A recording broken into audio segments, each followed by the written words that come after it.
culture may not be as definitionally obvious as we might think it is. We can blame the complex interplay of various, sometimes inconsistent meanings of the words popular and culture. Like, what exactly constitutes popular and what exactly constitutes culture?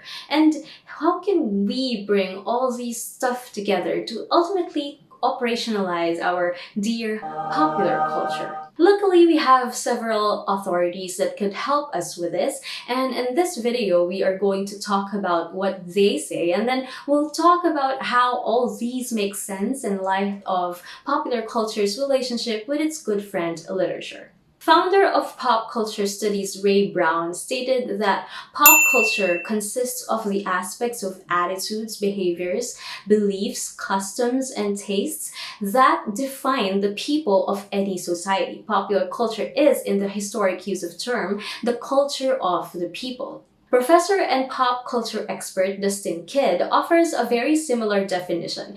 He states that popular culture is the set of practices, beliefs, and objects that embody the most broadly shared meanings of a social system. According to him, it includes media objects, entertainment and leisure, fashion and trends, and linguistic conventions, among other things. In corroboration with the two previous definitions, Professor and author Tim Delaney says that popular culture is generally recognized as the vernacular of people's culture that predominates in a society at a point in time. So far, these definitions tell us that, in simplest way of saying it, pop culture comprises of things in general that are widely accepted, habitually encountered, or largely approved or favored by a particular society at a particular time. Meanwhile, Oxford Reference gives us 4 definitions of pop culture. First, it is media content or cultural artifacts produced for mass audiences. Citing critical theory, it states that pop culture is mass culture or the standardized commercial products and media texts produced for the masses, reflecting the dominant ideology. Second, it is everyday life or arts and artifacts of the people within a society. The people referred to here are the ordinary people, and the arts and artifacts reflect these ordinary people's tastes and values as opposed to the tastes and values of the elite. Third, pop culture is the productive ways in which audiences engage with the pervasive cultural currency to make it their own. This is in line with active audience theory. Audiences themselves use stuff from pop culture like imagery, taste, or whatever for their own purposes, like for developing their personal identity or crafting their own persona. Fourth, pop culture is mass media content which seeks to produce a particular conception of the collective identity of the people within a society. In other words, this is media trying to present a distinctive notion of a particular society as a whole. Thus, popular culture here allows big, diverse masses of people to identify collectively. We see that common to these 4 definitions is the fact that pop culture is mainly media or content that is produced based around dominant philosophy, taste or value, or audience engagement. Here, pop culture is particularly characterized as something we consume, a product that either reflects the people or is projected by the people, or both ways simultaneously. So film, television, radio, popular music, video games, and the internet are popular culture in a way that they are produced or consumed by mass audiences. But let us not fall into the trap of oversimplifying pop culture as plainly media or content that is popular.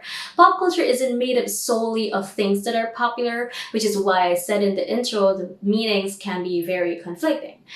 It could range from those that are undeniably numerically popular to those that achieve less when it comes to numbers, but are still widely talked about and have had critical successes. It could be those that are designed to look and sound popular or the familiar way but failed, or the combination of seemingly contradictory things such as high and low culture, the renowned and the infamous, the synthetic or the organic. Let's finally look at how media specialist John Story, in his book Cultural Theory and Popular Culture, defines popular culture in 6 different ways, most of which coinciding with the definitions we have had already in this video. First, popular culture is simply culture that is widely favored or well-liked by many people.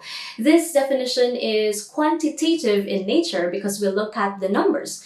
Top hit charts, album and ticket sales, follow subscriptions and views, blockbusters and bestsellers, market figures or TV ratings and whatnot. The popular in popular culture seems to demand this quantitative dimension because this obviously shows us what meets the approval of such many people. Second, pop culture is the culture that is left over after we have decided what is high culture.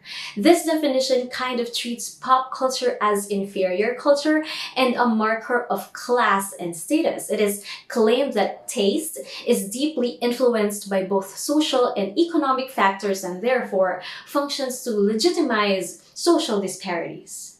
Ew, you're watching that? Third, popular culture is mass culture. This draws on the commercial nature of pop. It is mass-produced for mass consumption. It highlights both formulaic and manipulative aspects of the culture as well as the collective but repressed articulation of the public's wishes, desires, and fantasies. Fourth, popular culture is the culture that originates from the people. Instead of something imposed from above, it argues that pop culture is folk culture, an authentic culture of the people for the people. Fifth, popular culture is a site of struggle between resistance of subordinate groups and the forces of incorporation. This means that as dominant classes try to impose what pop is, the subordinate classes try to resist or change it in some ways. In short, this definition underscores that pop culture is an exchange or a negotiation between these two forces. So pop culture isn't assigned from top down or from bottom up. It is interactive. Sixth and last, popular culture is no longer to be distinguished from high culture. This notion is anchored on postmodernism. Here we blur the distinction between authentic and commercial. Pop culture consumers are now free to embrace, alter, or reject entirely any manufactured content. Wow. Alright, before we continue, I want you to do a couple of things for me. First, pause this video, and second, tell me in the comment section which definition of popular culture appeals to you the most. Tell me your reasons. There's no right or wrong answer, I just seriously want to know. Game?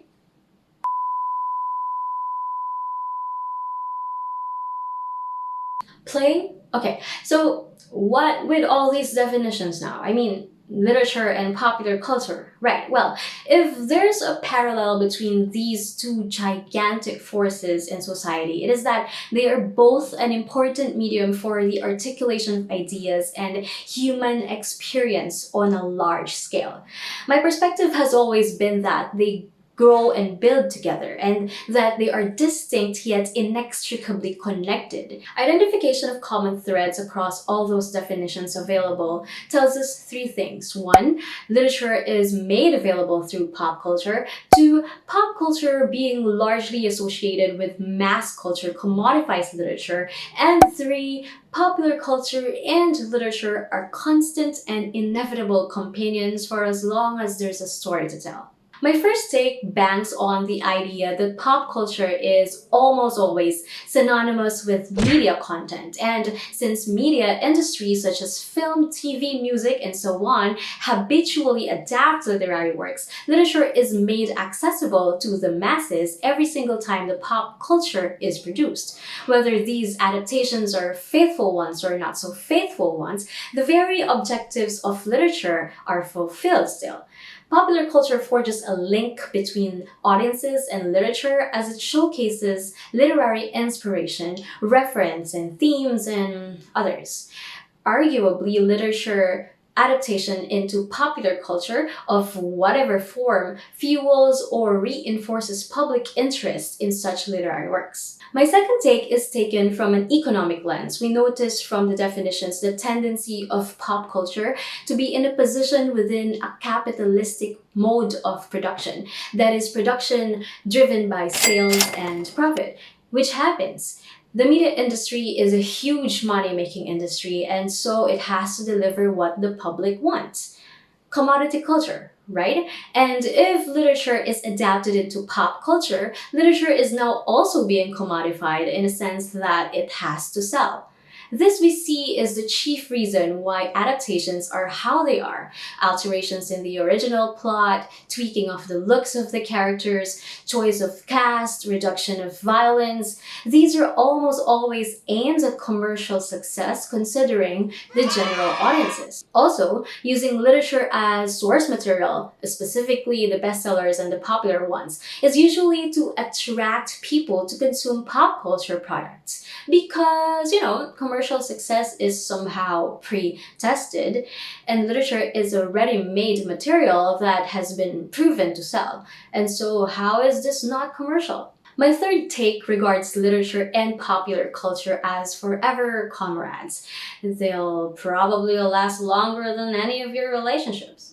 Just kidding. They are kind of inseparable and intimately inspire and enrich each other, and that they share the same goals, same elements of being a medium of expression.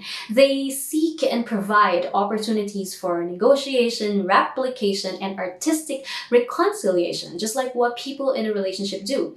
Literature and popular culture feel and hear each other's joys and sorrows, successes and failures. They are in a battle together for trust. In surviving this battle together, they remind authors and content creators alike that it is no longer enough for ideas to be just presented. They have to be powerful. And to be powerful, they need to win over a mass audience.